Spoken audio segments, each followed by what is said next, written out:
بسم اللہ الرحمن الرحیم۔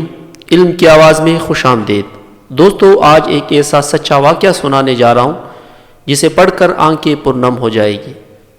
ہم 1988 میں جب 9ویں کلاس میں پڑھتے تھے، اس وقت اسکول یونیفارم میں کیمل کے شلوار قمیض اور سفید جوتے ہوتے تھے۔ ہیڈ ماسٹر صاحب یونیفارم کے معاملے میں بہت سختی سے پیش آتے تھے، اس لیے تمام طلباء یونیفارم پہن کر آتے تھے، سوائے ایک دو کے جو کہ غریب تھے۔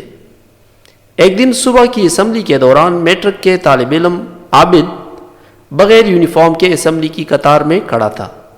جیسے ہی ہیڈ ماسٹر صاحب کی نظر اس پر پڑی، بہت ہی غصے میں اس کو کالر سے پکڑ کر باہر لے آیا۔ ہیڈ ماسٹر صاحب کا غصہ دیکھ کر عابد صاحب زور زور سے کہنے لگا، سائی میری بات سنیں، میرا باپ غریب آدمی ہے، وہ مجھے کہاں سے یونیفارم اور جوتے لے کر دے سکتا ہے؟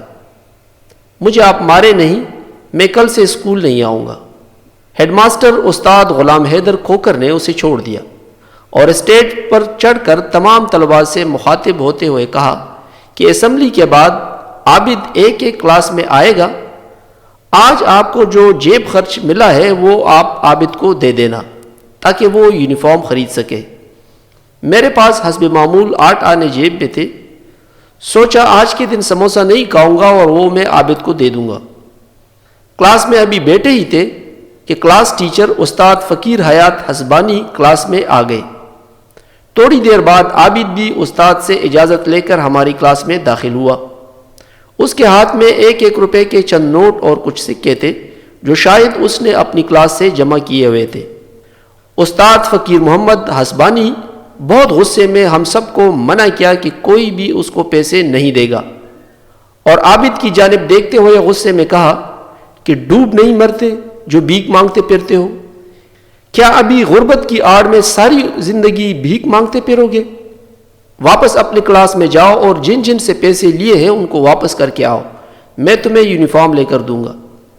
عابد استاد کے کہنے پر واپس اپنی کلاس میں گیا اور سب کو ان کے پیسے واپس کر کے آ گیا۔ استاد فقیر محمد حیات حسبانی نے پوچھا کہ شام کے وقت کون سا کام کر سکتے ہو؟ عابد نے جواب دیا، میرا باپ موچی ہے، میں بوٹ پالش کرنا اور جوتوں کی مرمت کا کام کر سکتا ہوں، مگر میرے پاس سامان خریدنے کے لیے پیسوں کی ضرورت ہے۔ استاد نے پوچھا کتنے پیسے لگتے؟ اس نے کہا ایک لکڑی کی پیٹی اور چند برش پالش سب ملا کر کوئی 150-200 روپے سے سامان آ جائے گا۔